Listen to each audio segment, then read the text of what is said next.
Hello. So I've sent you this link to this YouTube clip because either you're already a part of the Henry uh, experiment or project, and or you're potentially going to jump on board. And so this is my way of showing you how everything works and where we're at in the development process.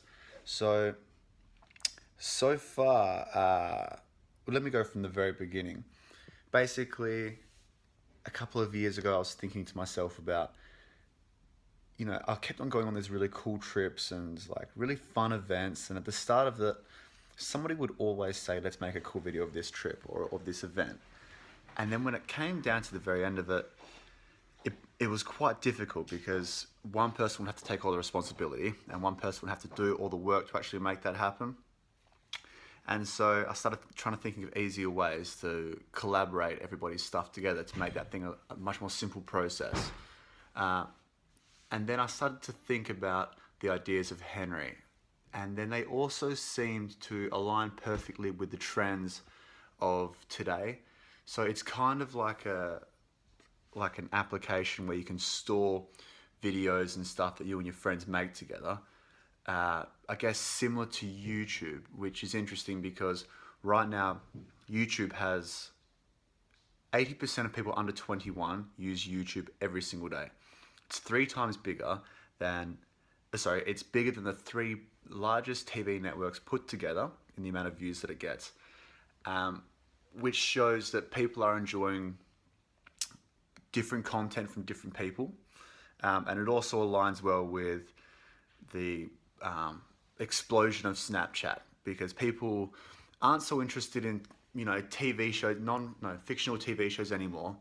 They want to see real life insights into what people are actually up to, and they want to live vicariously through other people, and that's the trend of society today. And so that a hole that was there of creating stories of what you've been up to was still there. Snapchat has touched on it, but they disappear after 24 hours. If I do something really cool, I want it to be there in 2 years, 3 years.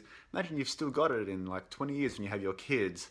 You have the video of the trip, your first trip with your wife, with their mum. Kind of like the newer version of photo albums from what our grandparents had, is kind of along the right lines. Anyway, so I'm going to plug the phone into the laptop so you can see exactly what I'm doing, and we'll keep working, and I'll work you through where we're at and show you how it works and where we're planning on taking it. Here we go. One more thing I should have cleared up.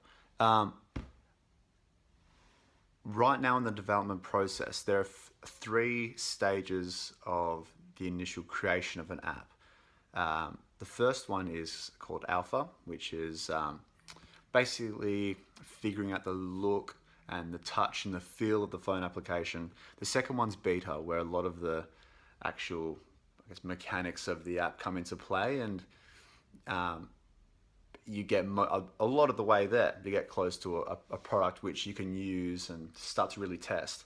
And the third phase is called RC, and that is the phase where you have known issues.